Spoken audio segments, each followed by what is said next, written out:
네, 겨울철에 난방을 시작하게 되면 이제 실내 공기가 건조해지죠. 그래서 가습기를 사용할 필요가 있는데요. 네, 건조특보도 있다라고 하니까 가습기 사용을 권해드리고 싶은데 막상 가습기 하나 제대로 장만하려고 하면 어떤 가습기를 골라서 어떻게 사용해야 되는지 고민을 많이 하게 됩니다. 예. 그런 분들 위해서 오늘 이효영 기자가 알찬 정보 준비했습니다. 뭐부터 알아볼까요? 네, 이제 가습기 사러 가보면 가열식, 초음파식, 복합식, 종류가 정말 많아요. 예, 에어워셔까지 종류가 정말 다양하더라고요. 네. 그래서 어떤 차이가 있는 건지, 예를 들면 거실에 두려면 어떤 걸 사야 하고, 작은 방에 두려면 또 사무실에서 쓰려면 어떤 걸 사야 할지 고민하는 경우가 굉장히 많은데요. 네. 그래서 오늘 가습 방식에 따른 가습기의 선택 요령과 올바른 관리법 준비했습니다. 또 가습기 외에도 손쉽게 활용할 수 있는 천연 가습 방법까지 실내 습도를 잘 유지하기 위한 모든 것 지금부터 알려드립니다. 건조하고 쌀쌀한 날씨가 이어지고 있습니다. 난방용품을 많이 사용하는 계절엔 특히 실내 공기가 건조해져 건강을 해칠 수 있는데요. 습도가 굉장히 많이 떨어지게 되면은요, 호흡기 점막이 바싹 마르게 되고 피부도 건조해져서 세균이나 바이러스가 훨씬 많이 침투해서 감염증을 쉽게 일으키게 됩니다. 그렇기 때문에 적절한 습도를 유지하시는 것이 중요합니다. 실내 습도를 높이는 가장 손쉬운 방법 중 하나가 가습기를 사용하는 것입니다. 전기로 물을 입자화하거나 수증기로 만들어 뿜어내는 원리인데요. 시중에 많은 가습기들이 판매되고 있는데 시민들은 어떤 가습기를 선호할까요? 효과가 좀 크고요. 오랫동안 쓸 수 있는 걸 찾고 있습니다. 청소가 좀 편리한 걸로 고르고 있어요. 가습기는 가습 방식에 따라 크게 4종류로 나뉘는데요. 대표적으로 물을 진동시키는 초음파식과 끓이는 가열식, 둘을 합친 복합식, 그리고 자연 기화식이 있습니다. 초음파 가습기는 진동판으로 물을 분해해 날리는 방식으로 가습력은 좋은 반면 물속의 세균이 입자를 따라 공기로 배출될 수 있고요. 실내 온도를 낮추는 단점이 있습니다. 다음은 가열식 가습기인데요. 물을 끓여서 수증기를 내뿜는 방식입니다.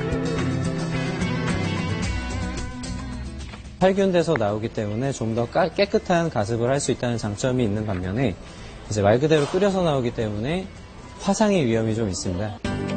초음파식과 가열식 가습기의 장점을 활용한 복합식 가습기는 75도 이상으로 물을 가열한 후에 초음파로 물을 쪼개 가습을 하는 방식입니다. 최근에는 흔히 에어워셔라고 부르는 자연 기화식 가습기를 찾는 사람도 늘고 있는데요. 물을 머금은 필터에 바람을 일으켜 작은 입자로 증발시키는 방법입니다. 세척이 편리한 편이고 세균 번식에 따른 우려가 다른 가습기에 비해 낮다는 장점이 있습니다. 자연 기화식 가습 같은 경우 분자 사이즈가 작기 때문에 실내 전체의 습도 분포가 균일하게 분포가 됩니다. 물입자의 크기에 따라 사용하기에 적합한 장소도 다른데요. 초음파식은 물 입자가 크기 때문에 사무실에서 쓰는 개인용 가습기와 같이 좁은 범위에서 사용하기에 좋고요. 또 입자 크기가 작은 자연기화식 가습기는 넓은 범위에 골고루 가습력이 미칠 수 있습니다. 초음파식과 가열식은 보통 10만 원 안팎, 복합식은 15만 원대, 자연기화식은 20에서 30만 원대로 구입할 수 있습니다. 가습기를 사용할 때 무엇보다 중요한 것이 바로 위생인데요. 관리가 소홀하면 세균이 번식하고 건강을 해칠 수도 있습니다. 일반 가정과 회사 등 4곳에서 사용하던 가습기를 수거해 내부 상태를 확인하는 실험을 진행해 보기로 했는데요. 가습기 내부에 고인 물과 물때, 먼지 등을 닦은 시료를 24시간 동안 배양해 봤습니다. 그 결과는 어땠을까요? 가습기 4대 중 2대의 가습기에서 대장균과 녹농균, 황색 포도상 구균이 검출됐습니다. 이런 세균들은 우리 몸에 어떤 영향을 미칠까요? 호흡기 질환을 일으킬 수가 있고요. 황색 포도상구균이 만약에 가습기에 오염되어 있을 경우에는 아토피 환자의 피부를 더 심각하게 안 좋게 만들 수 있는 그러한 현상을 초래하게 되겠습니다. 가습기를 위생적으로 사용하기 위해서는 세척과 관리가 필수입니다. 한때 가습기 살균제가 유행하기도 했지만 유해성이 밝혀지며 큰 문제가 되기도 했었는데요. 주방에 있는 재료만으로도 손쉽게 가습기를 세척할 수 있습니다. 베이킹소다나 식초, 붉은 소금 한두 스푼에 가습기 물 투입구에 넣고 이틀에 한 번, 적어도 일주일에 한 번은 꼭 꼼꼼히 세척하도록 합니다. 그리고 정수된 물보다는 수돗물을 사용해야 한다는데요. 왜 그런 걸까요? 수돗물을 사용할 경우 수돗물 내에 미생물을 억제하는 염소 처리가 되어 있으므로 좀 더 위생적으로 사용하실 수 있습니다. 또 가습기에 주입한 물은 그날 갈아주어야 세균의 번식을 막을 수 있습니다. 기계 가습기 외에도 여러 천연 가습 방법도 있는데요. 천연 가습 방법의 효과는 어느 정도일까요? 밀폐된 공간에 펠트지 가습 소품과 젖은 수건, 식물을 각각 넣고 습도를 측정해봤습니다.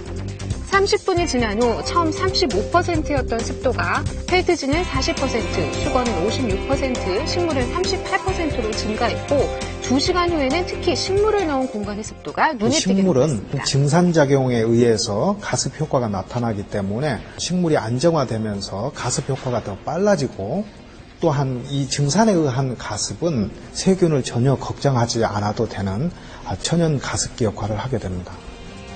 특히 잎이 넓고 잎사귀가 많은 해문목이나 홍콩대엽 등이 가습 효과가 높다는데요. 흙이 마르지 않도록 틈틈이 물을 주는 것이 좋습니다. 가습 효과를 내는 소품을 손쉽게 만드는 방법도 알아볼게요. 이 펠트지로도 가습기를 만들 수 있습니다. 펠트지를 반으로 접은 다음 일정 간격을 두고 가위질을 합니다. 돌돌 말아 글루건으로 붙이기만 하면 꽃 모양의 펠트지 가습기가 되는데요. 물에 좀 적셔주시면 더 빠른 가습 효과를 보실 수 있습니다. 집안 곳곳에 놓아두고 지속적으로 물을 보충해주면 어느 정도 가습 효과를 볼 수 있습니다. 건조한 계절 적절한 가습도 중요하지만 공기가 정체되지 않도록 하루 2번 이상 집안을 환기시키는 것도 잊지 마시고요. 환절기 습도만 잘 유지해도 여러 호흡기 질환을 예방할 수 있다고 하니까요.